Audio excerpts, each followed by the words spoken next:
Welcome to Berkshire County Sports Talk. I'm Terance, Carty, the host. We've got a variety of topics and also areas of discussion to approach this evening. We'll discuss the health of Drew Bledsoe, give you a sneak preview into the game between the Miami Hurricanes and the Pittsburgh Panthers that will take place later this evening, and the return of his airness. But I couldn't do any of it without my co-host, Thomas Court. Hello there. How you doing, Terance? Doing wonderful. And yourself?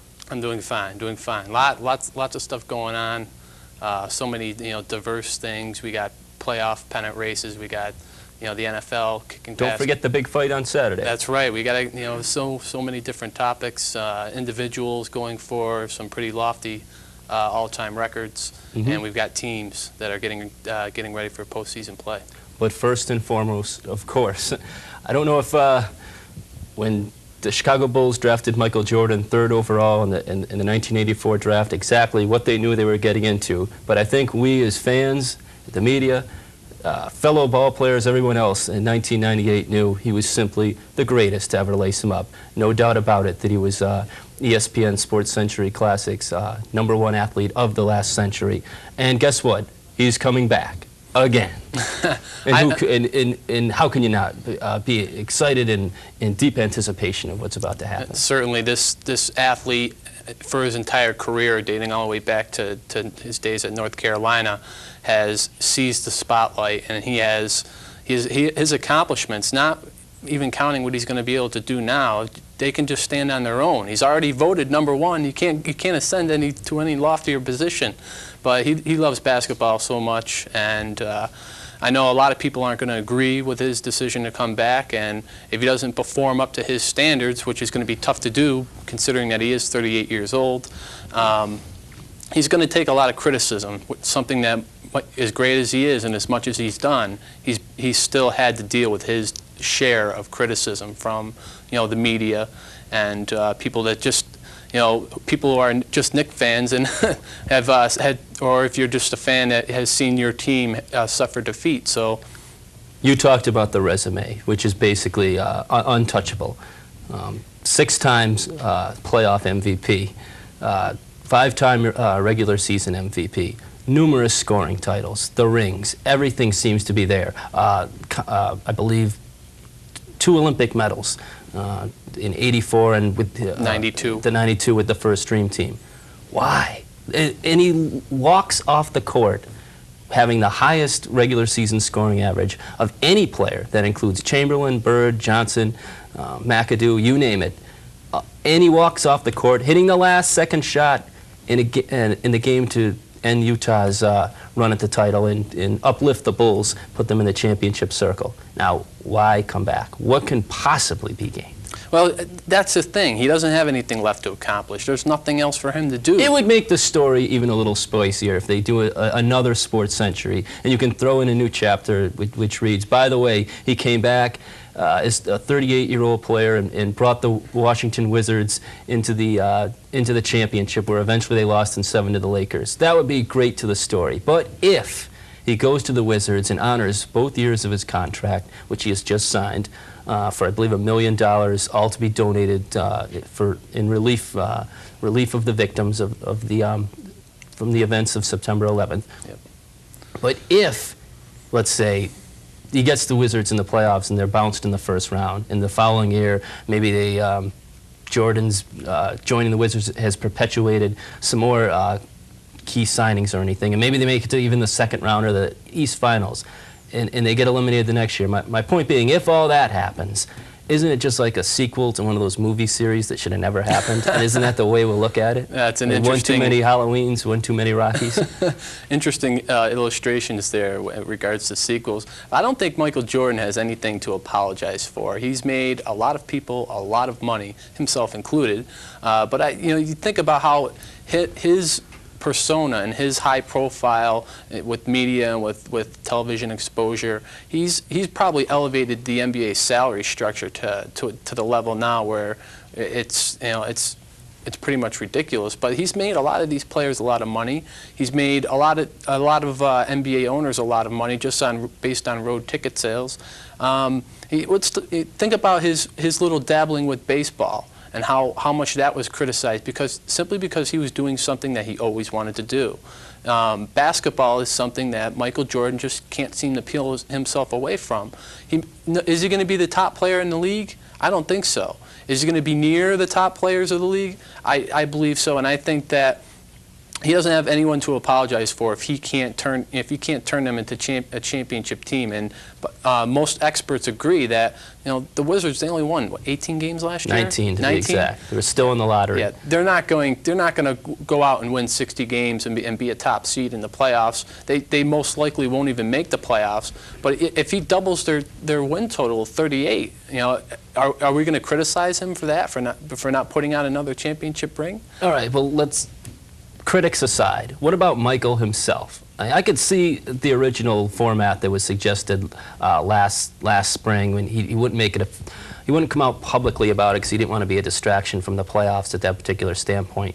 But the thought of coming back with Charles Barkley, adding Pat Ewing, then they're kind of like a Globetrotters traveling team, just going through the NBA, teaching these young kids a lesson. That would make sense. But coming back with a starting lineup that will include Courtney Alexander at the point guard, Richard Hamilton is the other guard, Jordan at small forward, Jahidi White at center, and the 18-year-old Kwame Brown at power forward. How can he? And Christian Laettner is the sixth man. How can he get his kicks out of that? What's to be? That seems to be the consensus, is that he doesn't have the. They have cast. They have no room under no Rodman there. No room under. Sorry, didn't mean to interrupt you, but there's no room under the salary cap for any future moves by the Wizards. They're maxed out. So this is their roster.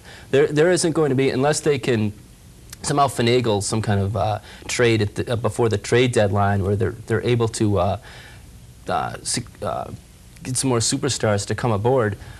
That's the lineup we're looking at, and they have no room unless there's some gem out there that nobody knows about, a diamond in the rough who's going to emerge during their rookie camp. Maybe it'll be maybe the reemergence of a guy like Christian Laettner, or maybe Richard Hamilton can play up to his potential finally. Maybe Kwame Brown is a lot better than any of us think. But even so, like you mentioned, they're so strapped by the salary. I mean, Jordan made $30 million each year for the last 2 years in Chicago, and he's only getting $1 million. All of it going to charity, of course. But he barely have enough room to sign himself. That's the $1 million is the league minimum for a team. I wouldn't shed any tears for Michael exactly, when it comes to being able to come up with money out of his pocket. I don't think that's really a crisis that's involved here. There were a few kinks that had to be settled before this was official. He had to relinquish his share of the team, which I believe is 7%. Or somewhere in those boundaries. He had to relinquish that, and then, of course, he can no longer be the Washington Wizards player personnel director. Right. What's he going to do during a 20-second timeout? Tell someone they've been released and grab somebody out of the stands? He will not have that kind of leeway. But, all right, we've discussed, I realize everyone's going to profit from this. And the money, from a financial standpoint, this is wonderful for the NBA. But it could be, in the long term, kind of devastating. Because you think about it this way. When Michael left in '98, the motto of the league was to try and establish the young stars, give them credibility, let the public warm up to them. We all know that ratings were absolutely plummeting in the NBA, and they needed to sell and market their new stars. I thought they had sort of made great strides with getting guys like Vince Carter, Allen Iverson, Kobe Bryant, Shaquille O'Neal, even Kevin Garnett and Michael Finley, selling these guys to the public, and the public buying into them, and the ratings actually increased this past year for the championship series between Philadelphia and Los Angeles. Now Jordan comes back. Yeah, it's a great resurrection for 2 years, and once again the ratings will be sky high, revenue will be awesome, everyone will be happy, everyone will want to see the Wizards. You'll see Michael Jordan jerseys all over Pittsfield of him playing for the Wizards. But what happens when he leaves again? Then do they have to start from scratch, now try and sell Kwame Brown and all these other guys? We saw the pool of talent that just came in this year. 3 high schoolers were the first 3 picks of this past NBA draft. Could that damage the NBA in the long term? I think that based on the fact that when he left in '98, he was undisputed best player in the league. And then because after he left, it had everybody in the media and fans alike searching for that next superstar. Like, is it going to be Kobe? Is it going to be Kevin Garnett? Is it going to be Tim Duncan? But it's not going to be like that this time, because Jordan is not going to be the best player in the league, no matter how how well he's kept himself in shape or gotten back into shape. That I will concede. But I'm talking about financially the NBA, because there's been talks of a lockout, and because they have contracts right now they can't afford. I don't know how the Boston Celtics pay Antoine Walker the contract that he has. How or why? Teams are losing money. But now, yeah, Jordan to the rescue. But once again, what's going to happen? I don't think it's going to take the focus away from the stars. I'm talking about fans and interest in the NBA depleting again. I don't think it's going to go anywhere. I don't. I think we're ready to embrace a guy like Kobe Bryant. And once he's and trust me, we're going to see Kobe Bryant doing things, and I've seen him do things that I never saw Jordan do. I've seen Allen Iverson do things that I never saw Jordan do. These players that the thing is not, these players don't want to be the next Michael Jordan. They want to be just themselves. Well, Allen Iverson has made that abundantly clear. Yeah. I don't know about some of the others.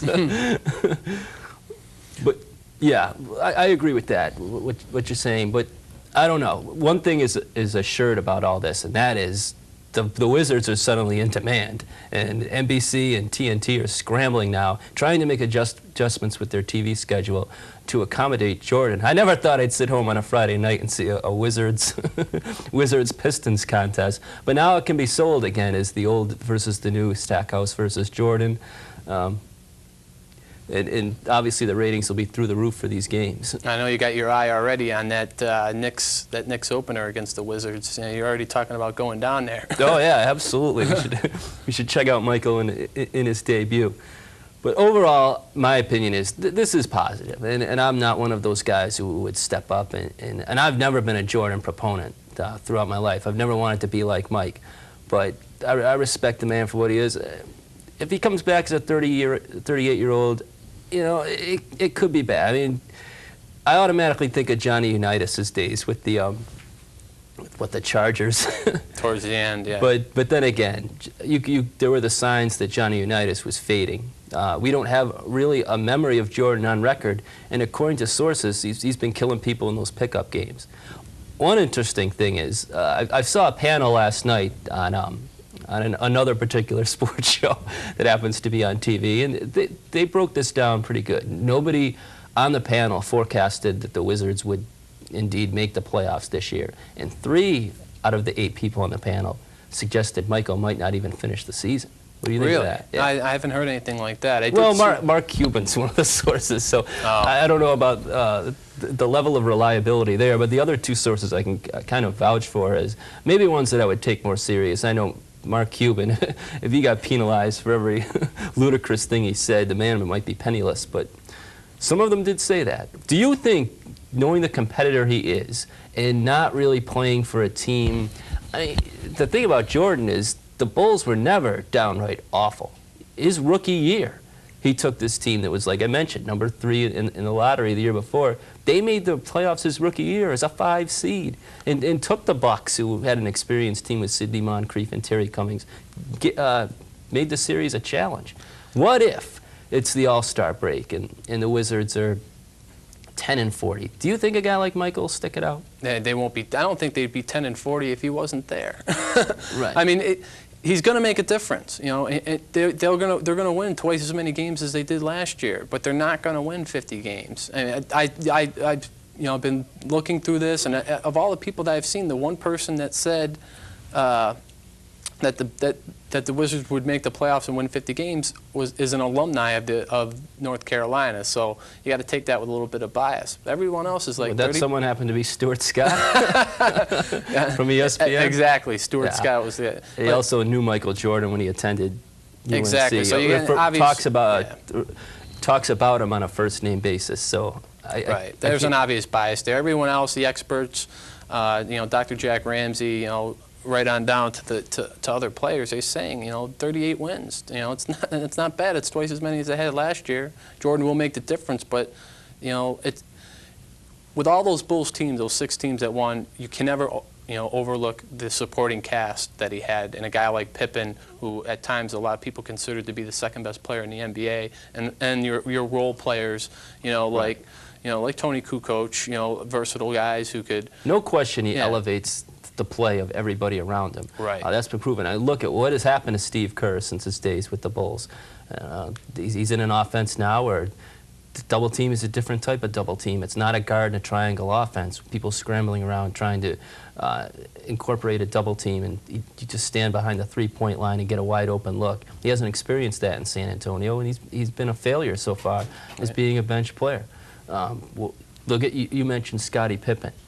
Second best player in the NBA. Come on, how many teams has he been with since he left Chicago? But that's how good he looked while Jordan was there. So are these players going to be better?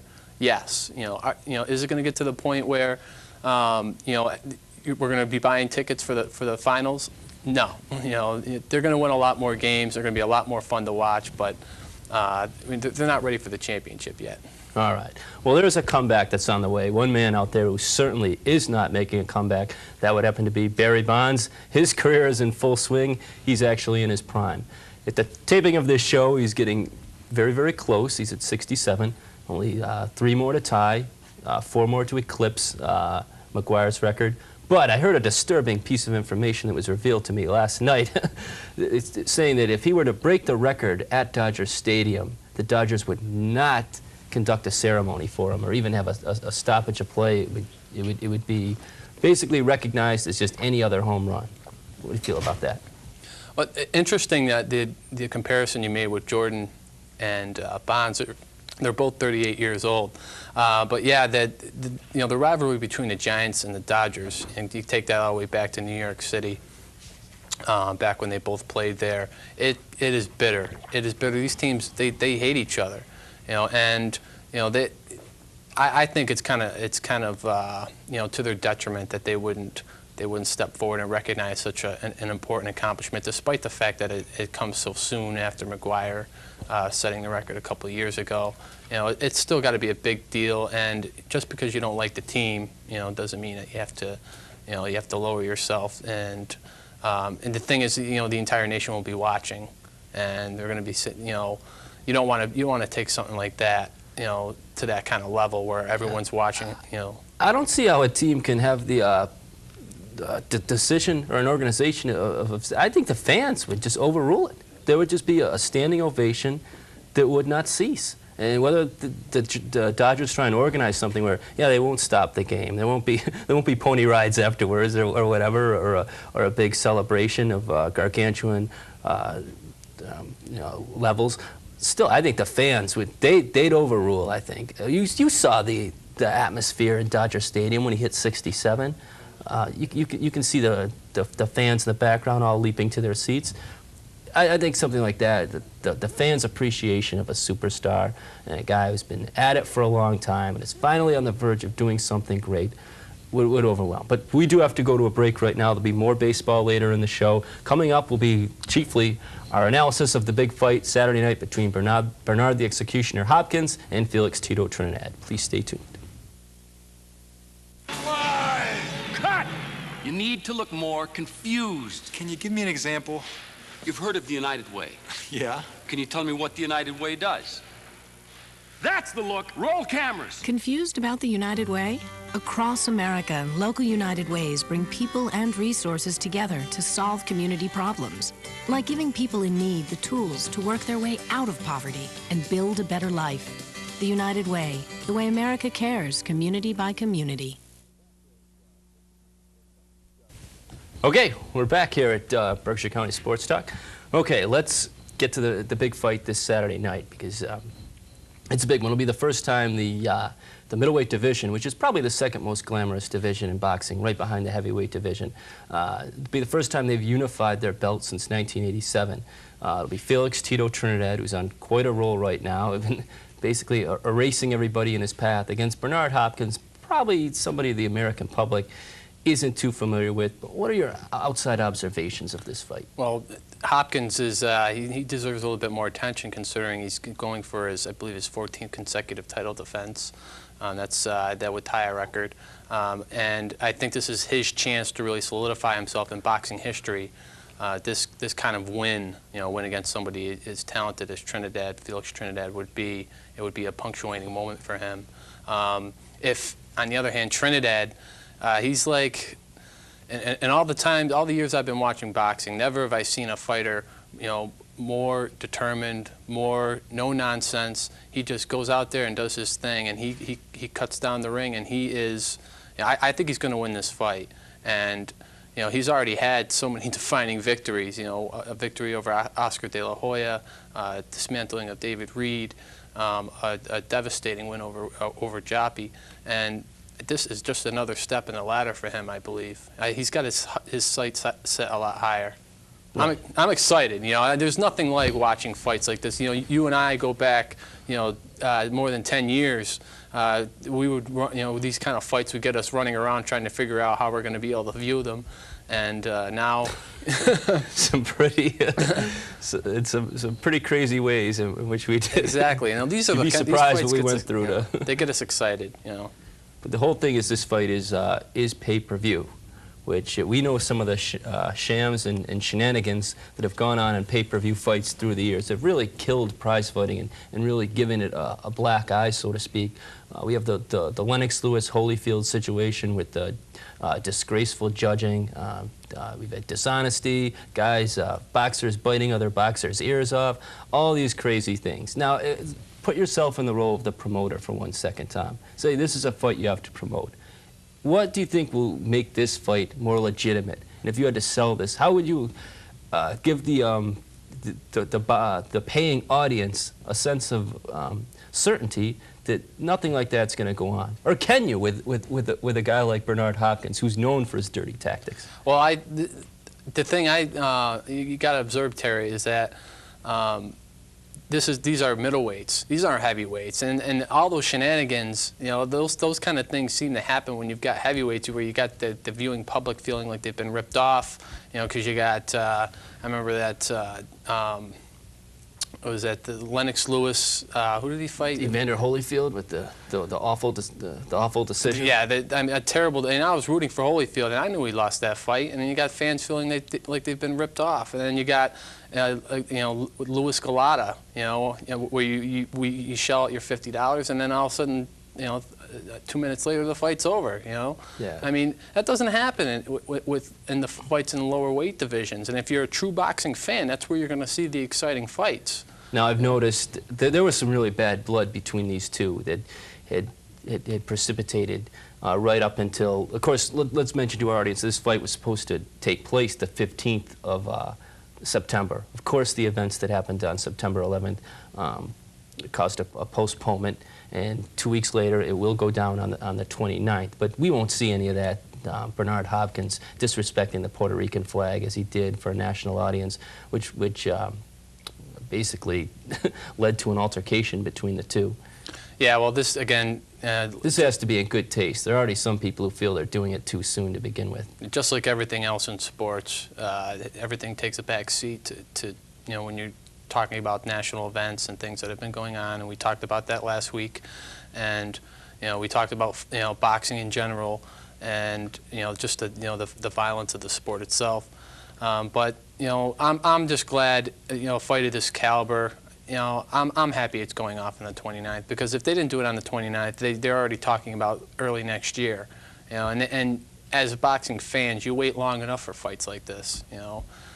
Security will no doubt be a point of order, because this is in Madison Square Garden, America's most famous arena, and I'm sure that some of the episodes that we've witnessed through the years in pugilistic fights, I don't think they're going to take any chances. One final note, and then we'll move on to something else. If Trinidad should score a KO, which many people feel he will, of his 40 victories, 33 have been by way of knockout, does that undisputedly put him #1 in the world, pound for pound? And can all the Roy Jones apologists and Sugar Shane Mosley apologists just take their rhetoric and kick it to the curb, because this is the fight that validates him as #1 baddest man on the planet? I'll have to agree with that. The argument of who is the best pound-for-pound fighter seems to settle itself over and over. When I saw Shane Mosley beat Oscar De La Hoya, I kept thinking I couldn't have been more impressed. I feel the same way every time Floyd Mayweather fights too, and I always feel that way when I see Roy Jones fight, because I love his style, and I think when I'm watching him, there isn't a single guy on the planet that can beat him. But Trinidad is climbing the ladder. He keeps fighting guys that everyone keeps saying are going to be too strong for him, and then they wind up on the canvas. He has really freakish power. He doesn't does. look like a physically intimidating specimen. He's kind of a scrawny kid, but he hits you with one left hook, and you see guys who you would think are right. They said that much about more Joppy. muscular They figures. thought Joppy was with Joppy, he was biting off too much, you know. And then in the first round, Joppy's on the canvas, Right. and before you know it, the ref's waving it off. It's all over. So, Trinidad, in my opinion, he already is #1 pound for pound, and I think this one. This will close the curtain. This will close the argument. Some hellacious hits, no doubt, will go down on that Saturday night. Let's talk about another sport where hellacious hits are being dealt out, and an individual took one. Drew Bledsoe. Ironically, it was not a situation where he was in the pocket, which he's always getting criticized for. No, in this particular time, Drew was trying to amass more yards, trying to get close to that first down marker, and Mo Lewis popped him pretty good there. Originally, they thought that this might be very severe. There were talks of a punctured lung. I'm getting a better medical report being disseminated to me today, where it isn't quite as serious as first thought. Well, it looked bad, you know, and they say that one of his inside chest cavities actually filled up with blood. There was a lot of talk about, you know, that kind of bleeding involving a punctured lung, and his season might be over.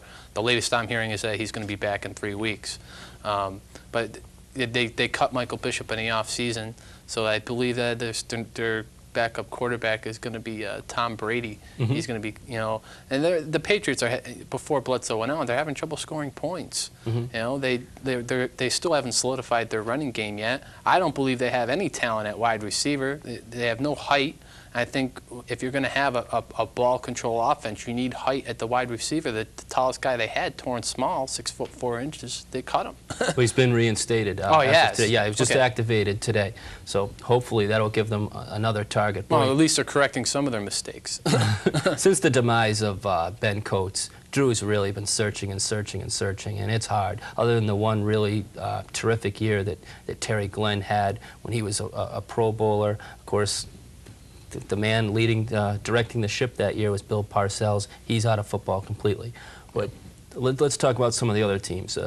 There were some shocking upsets this weekend of just about every level of football. And I'm not just talking about Mount Greylock. It's a 24-game winning streak being snapped here in Berkshire County by Drury. We can go to the pro level as well, where Cincinnati Bengals over the defending world champion Baltimore Ravens. Was that a typo, or did I read correctly? Not just Cincinnati. What about San Diego? San Diego, but easier opponents, and a team that we've already discussed on this very show.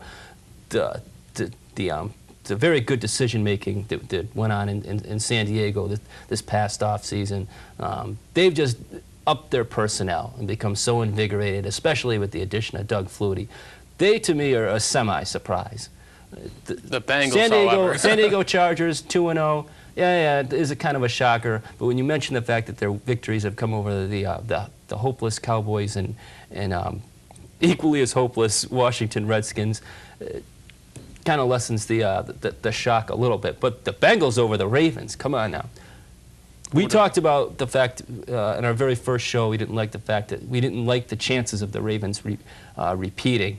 That was greatly emphasized when they lost to this team. Right. Yeah, they're not going to repeat. Their defense is still going to be strong, but their offense, just losing Jamal Lewis, they're still not sure what's going to be going on there, running the ball. So I think that losing to the Bengals, and the Bengals aren't that good of a team. Let's really. Let's you think this is just a downright fluke? This was an aberration. They're coming back to earth. San Diego, I didn't get a chance to.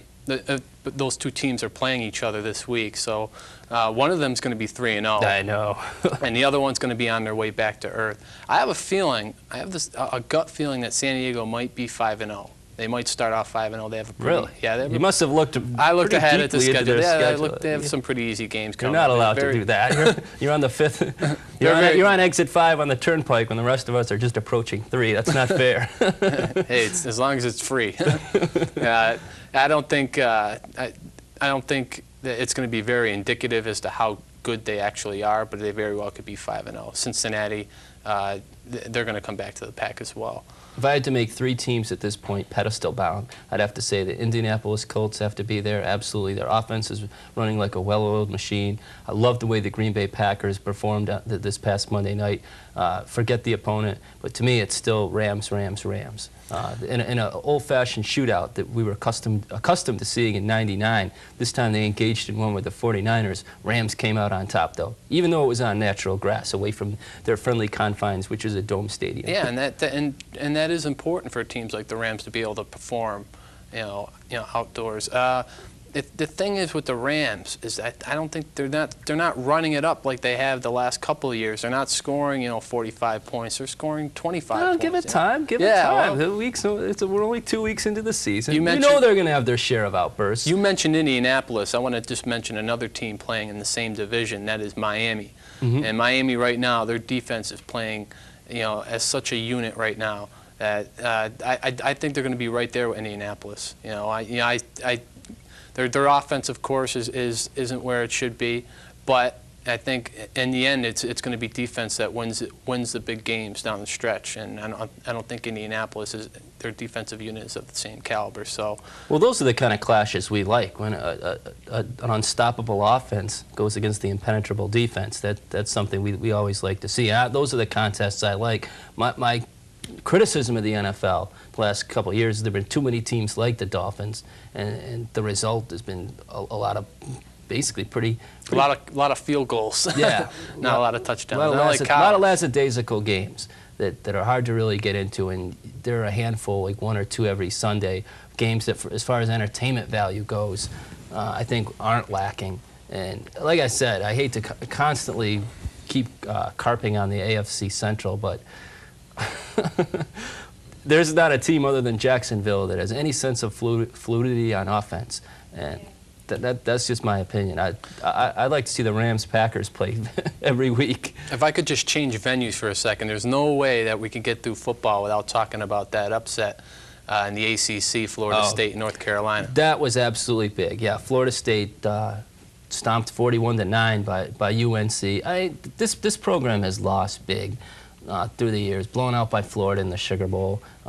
Their season opener against the Miami Hurricanes in 1988, when they were atop the poll, they got blasted 31-0. It's just the opponent. But we stressed on the first show, inexperience. Chris Rick is a true freshman. This is going to happen. Yes, Florida State has been afflicted by loss in the past at certain positions, but they've never been. It's never been a total.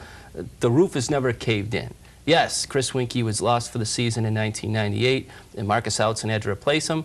No problem. They just put the hands in Peter Warrick as much as possible, let the other skill position players pound Travis Minor, and just let that defense that just won't quit do its job. And they got back in the national title game.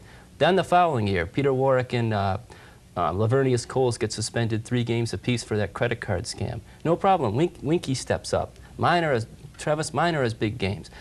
But here, every position at Florida State is down. The quarterback's new. The running backs are green. The wide receivers are decimated. They don't have a tight end. The offensive line is new. The defense, half of them from last year are rookies in the NFL. The secondary is decimated. Only 1 returning starter. You throw all that together, and you have North Carolina an 0-3 team, though? Against an 0-3 team, nevertheless. A poignant moment from that game, I truly believe, was Ronald Curry.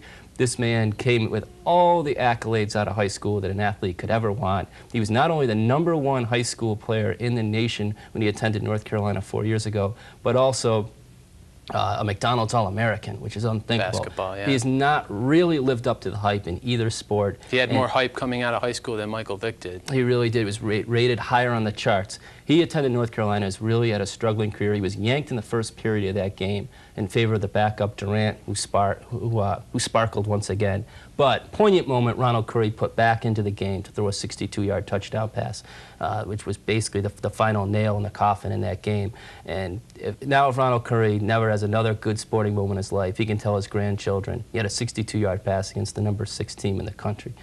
But other than that, the story is a lot of blowouts in the top 10 as usual. Florida rolled. Very good game. entertainment value-wise between the Oregon Ducks and USC Trojans late last Saturday night. My thing about Oregon is they keep playing with fire. Come from behind win against Wisconsin, come from behind win against USC. You have to think at some point, Tom, Joey Heisman isn't going to be there to resurrect this team. Well, you know, they keep saying that, but then he keeps coming back. And Wisconsin, you know, you look what they did to Penn State. Oregon's going to be there, you know, towards the end. An intriguing matchup that is going to be coming on in a couple of hours is Pittsburgh and the Miami Hurricanes. And the Hurricanes, out of all these teams that are struggling, the Hurricanes just look to be, you know, as advertised, you know, #1 team in the nation. It is a 25-point point spread, I believe. So they're favored to win the game rather easily. I think that might be a little overextended there as far as a point spread goes. Not that this show would ever promote gambling or anything like that, but just for joking's sake, 25 points to Pitt. Some people think it's too little, but yeah, like I said, Pitt's got their hands full. Miami has that bevy of running backs. You stop Clinton Portis, so what? They'll just come back in with Willis McGehee. They have a fine tight end, and they win with defense. So that team's a juggernaut. I really think that Oklahoma and Miami are on a collision course. And as the season progresses, we'll get a better read on whether that game will come into fruition. Oklahoma has the Red River Battle with the State Fair of Texas, where they meet up with their arch rival Texas. The game is played exactly halfway equidistant between the two schools, which makes it special. The stadium's half Texas, half Oklahoma. And then, of course, they have their annual bloodletting with Nebraska, which will take place this year. And the Hurricanes' schedule will continue to intensify. And then they have that big run in the end where they finish up with Virginia Tech and Washington. That's going to be tough. I also probably just for, to keep everything on the up and up, have to mention that Chris Sims has looked very impressive, and and I was on here the first week saying, hey, he's inexperienced. You know, they got the Major Applewhite on the sideline. Tom, hold that thought, because he's going to get in some bigger games. He's been playing a lot of patsies so far. The competition will surely intensify for him. But one more point before we go to the break. Congratulations to Williams. The 28-13 victory over the White Mules from Colby. They pulled it off, Tom. Happiness for the Williams campus. Okay, that's the end of this segment. We'll be right back, and joining us will be the captains from the St. Joseph's High School football team. They'll be chatting with us in just a moment. Please stay with us. Cut! You need to look more confused. Can you give me an example? You've heard of the United Way. Yeah. Can you tell me what the United Way does? That's the look. Roll cameras. Confused about the United Way? Across America, local United Ways bring people and resources together to solve community problems, like giving people in need the tools to work their way out of poverty and build a better life. The United Way, the way America cares, community by community. Welcome back to Berkshire County Sports Talk. It's now time for our last segment. Well, as advertised, I've got a couple of guests with me this evening. We've got Nick Charbaneau and Sam Russo, both members of the St. Joseph's Crusaders football team. Now, I understand you're both linemen, right? Yeah. What's it like getting in the trenches there, getting your job done? Oh, that's great. That's what we like to do. All right, very well. Best part about football. All right. Down in there. So you enjoy it? Yeah. Now, Nick, tell our audience a little bit about yourself, how many years you've played and so forth. I've been playing since I was 9. Just been playing line all my life, and that's pretty much it. Now you're a senior? Yes. Yeah. You're a senior, and you're a senior as well, right, Sam? Yeah. Okay. One of the things we've been doing lately is on this show, because of everything that happened September 11th, is talking as much about life as we have about sports. But even before that, are you guys aware of what happened to Corey Stringer, the tackle for the Vikings, who passed away from heat exhaustion? Yeah. Now, with that being said, I thought there'd be a trickle-down effect as regards to safety. Did you guys notice that this year, as opposed to your other years, there was more of a regard for safety? Yeah. I've noticed, the coaches are a little more emphasizing on the water breaks. If you really don't need any water, still, go get the water. Yeah, it's one of the things that can't be underestimated is the importance of keeping hydrated whenever you're doing any kind of strenuous activity. And a lot of times those things they can slip away because people want to be tough. And if they feel maybe a little bit woozy, they try to go through it. And I think that on all levels, high school, college, and in the pros now, they got to keep an eye on things like that. Because again, when people die, you realize that there are more important things in sports, but that sports provides such an adequate break for us, and that keep an eye on things like that, because it is important to learn a little bit about toughness, about playing through pain a little bit, but you got to respond to the body when it's saying, when it's starting to shut down, when it's starting to react to. What about you, Sam? Have you had any incidents throughout your career or this past summer? I've actually been really lucky. I've never had any real injuries. That's good. Yep. Anything during the training that you noticed? Did Coach let up a little bit or anything like that, or was it pretty much business as usual? Yeah, it's really business as usual, but like Nick said, we get a decent amount of water breaks, so I always want to make sure that we're well hydrated and whatnot. We've got a really good trainer this year too. During the games, during timeouts and whatnot, he's always spraying our face with water and putting ice on our back, just making sure we're cool. And do you feel like if things ever did get too strenuous or your health was at risk, you feel you'd get the green light to come out? Yeah. Oh yeah, for sure. Yeah. That's good to hear. Unfortunately, I don't think we can say that about every high school program. Must be a tribute to your coaching staff and the level of everything. Another thing we wanted to talk about, you guys, briefly, is the situation that nearly went down with the budget, which would have eliminated football. I know you guys go to a parochial school, so you would have been probably directly affected, but in a way you would have lost your city rivals. Don't you think sports is definitely a necessary staple in the high school lifestyle? Oh yeah, sure. It keeps a lot of kids out of drugs. At least, because you have to be, drug-free to be playing. So, and it gives a lot of kids, I do better during football season than I do during any other year or any other time of the year, because I have to budget my time a certain way. And that's a good point. It would have been a shame to have to lose high school sports. When you consider how much it can affect a player. As being a student, to keep in mind that their grades have to be up in order for them to play, and these guys look like they get it done in the classroom, if you ask me. Oh yeah. Does Coach get on you about that at all, or? Yeah, grades have to be good to play. Right. Yeah, he's definitely on us for that.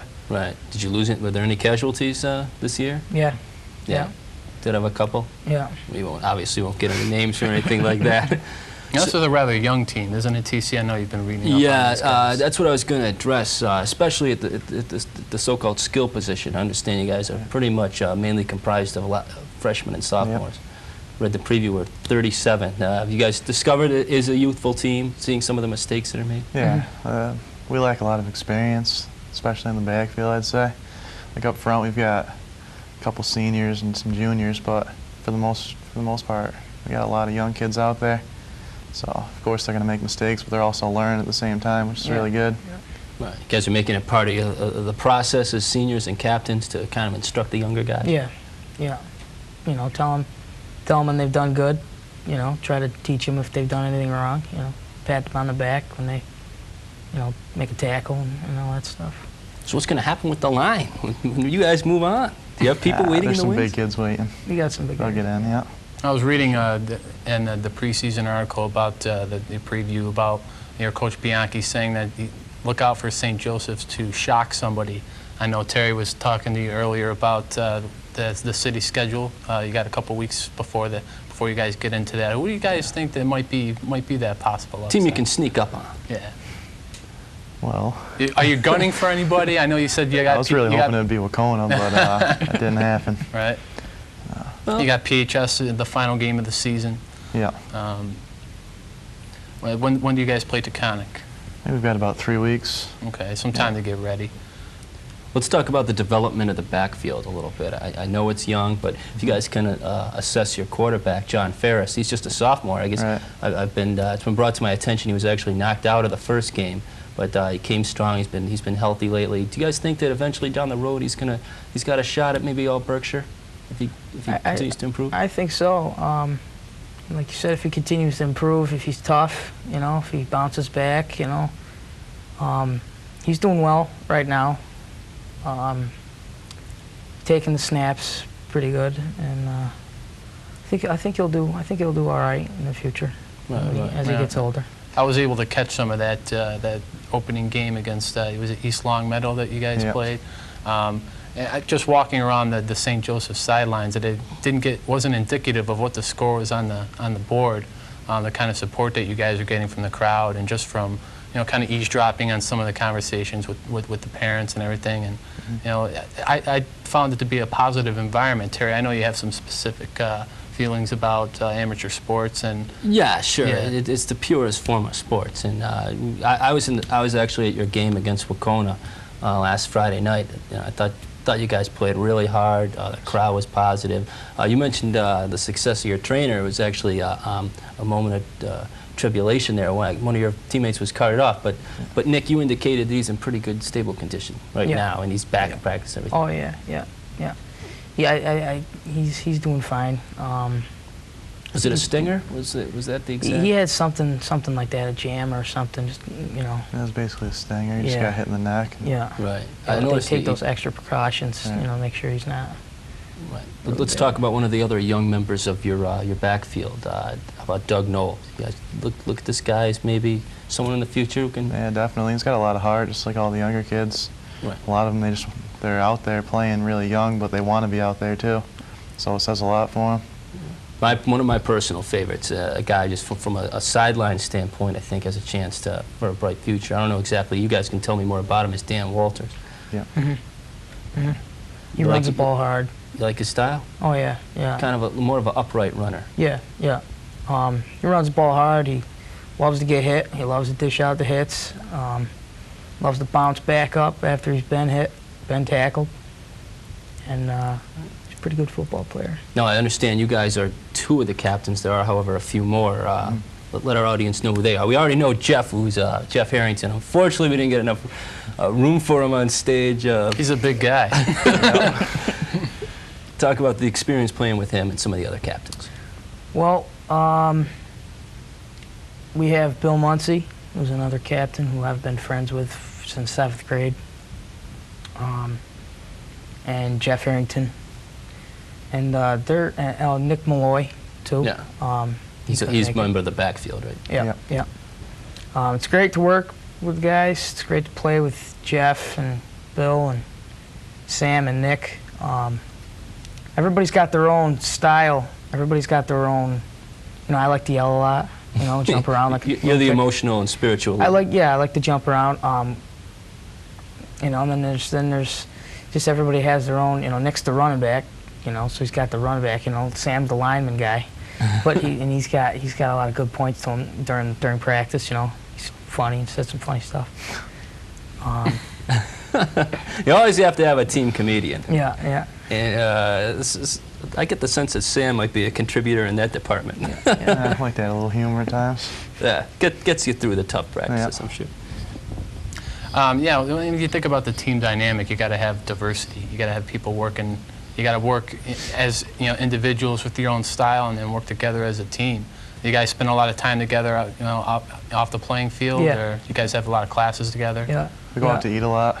There you go. Yeah, spaghetti The dinners. school's real small anyway, so we see each other every single day. You know, can't help to run into the person. That's the one negative thing. We're a couple of Pittsfield High grads. Don't hold it against us, but that's the one thing we've heard about St. Joe. It's sometimes people have to bring up a negative aspect. It's everyone knows everybody. Yeah. Yeah, it's a good thing at times. too. Yeah, I can see where you could Goes benefit. both ways, Sam.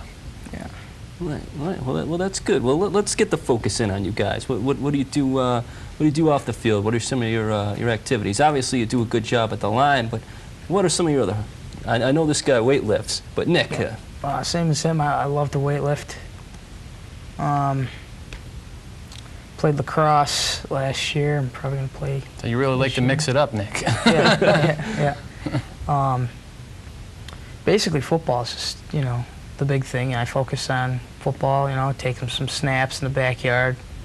In case they need to sub me in at center or something, or just lifting. Versatility on the line. That's something you can never underscore. Yeah. Guy can play more than one position. Yeah. Now, Sam Russo, we understand you're into the weightlifting thing. What are some of the other activities that occupy you? Lacrosse. Right. Yeah, and I don't know, like in school, I do a lot of like student government type things, like Model Congress. And, Interesting. yeah, I'm the president this year of the school, the student council. Holy cow. How did we miss that one? How do we miss that in the few minutes we spent with you guys before? So how's that going? We actually haven't had a meeting yet, but once we do, it's going to go really well. Well, we had some elections in town last night, so now we know what to look. Now we know who the president is for. Oh yeah, you bet. for St. Joseph's. Yeah. What about aspirations down the line? You guys plan on going to college? Or? Yeah, for sure. I think I want to go to one of the service academies, maybe West Point or the Coast Guard Academy. Nice. Yeah. I'm probably going to go somewhere, some college, and then probably 2-year college, and then the Marines. Oh, good time. We've got some honorable guests. You guys aware of the fact you're our first guest? Didn't Is know that that. at home? Yeah, you got, no matter what happens. And they seem like two guys that are willing to do the work that other people shy away from, you know, getting down on the line, getting down with the nitty-gritty, you know, they both got their eye on defense. Yes, of course. So talk about how football has been incorporated into your 4 years at St. Joseph, some of your fond memories and so forth. Well, just the aftermath of practices, you know, having a lot of fun with that. It's been kind of tough the past few games, you know, coming back to school, but you know, they all root us on. You know, they still have faith in us. You know, we have faith in ourselves, and we go to school with our heads up high. You know, and willing to work hard. And like you mentioned before, that your ability as a student to benefit from, you know, maybe the structure of like football practice and how to budget your time so that make sure that your studies don't suffer. And you know, like we mentioned before about just the threat that we had a chance to lose that kind of, you know, that kind of outlet for young people. And it looks like a lot of people that, from what I've seen, a lot of people have kicked in and contributed and you know, to make sure that those kind of opportunities are still there. And it's hard to, it's so easy to see like what you mentioned before about how it can keep a kid out of trouble, keep a kid out of, you know, problems involving drugs, and you know, to understand that high school sports is that kind of a tool, you know, is that kind of an outlet for kids to turn their aggression, and they don't have to look for outlets that are going to be more detrimental to them. Sam, I got to ask you, you have to relate a few positive experiences of football or lacrosse. Well, I always liked, like freshman year, we had a really good team. Derek Jones and Tim Stump and all them. I just had a really good time playing with them, and I actually got the chance to go to Penn State with them for a football camp. Oh. So I was a freshman, but I was with a whole bunch of seniors. Oh, I mean, you would think it'd be a real tough week with them. He's been closer to Joe Paterno than we have. Well, basically, like, I really got to know them well during that week and learned a lot of football, but I don't know, it's really like a family at St. Joe. Right. And like that just started it all off for me. It's been going really that. well ever since. So. Now, the events of September 11th, a couple guys who both interested or are willing to invest some time maybe in defense somewhere in your future. Who knows when that will be. But how was the mood? What was practice like, say, the day after and the day after that? And It was tough for me. I've been really dreaming about going into the military and, you know, being shipped off to foreign lands, you know, and to think that somebody actually attacked my own country with my own plane, you know, I was ready to go, you know. I mean, I wanted to go over there right now, you know. Did you guys halt practice, or did you practice on Tuesday? We still had practice. Yes, we did. We still had practice, and it was you know, it was a tough practice. We kept everything going. We had a moment of silence, you know. We put the flag out, and other than that, you know, we kept everything the same, kept the same aggression, kept up the pace. I think one of the interesting things is that of all the levels of sports that are played in the country,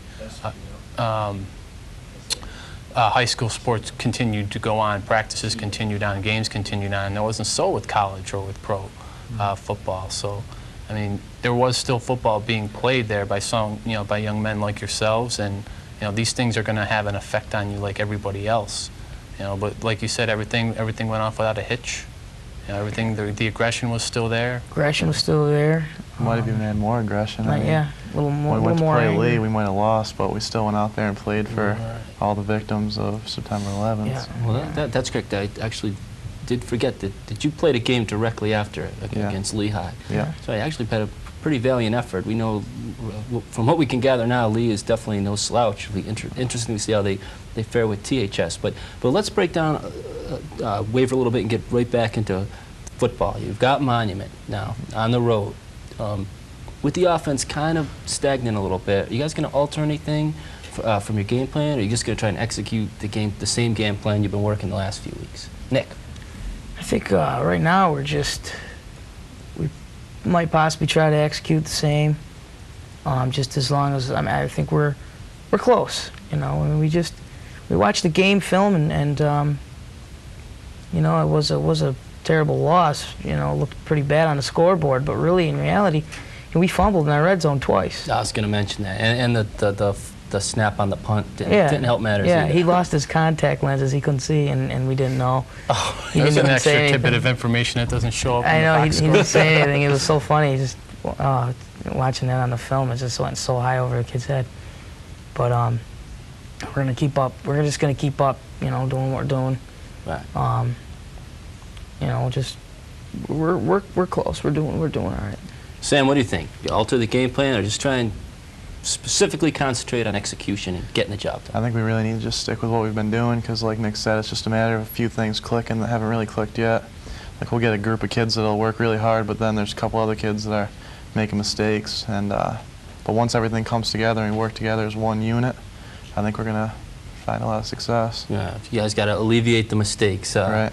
That's the big thing. Yeah. But hopefully you can get it done this week against Monument. You got a fighting chance, but it's going to be tough. They had a 19-play, 11-minute drive in their win over Pittsfield. I know there will be a hard time for a defense to be on the field, so you guys are going to want to get it off early. But let's talk about one last thing. It's actually, we're at a point where we have to wrap. Time has actually flown. But first and foremost, I want to thank you guys for taking time out of your obviously very busy and full schedule to come out. And no one can ever take that away from you that you were the first guest, by the way.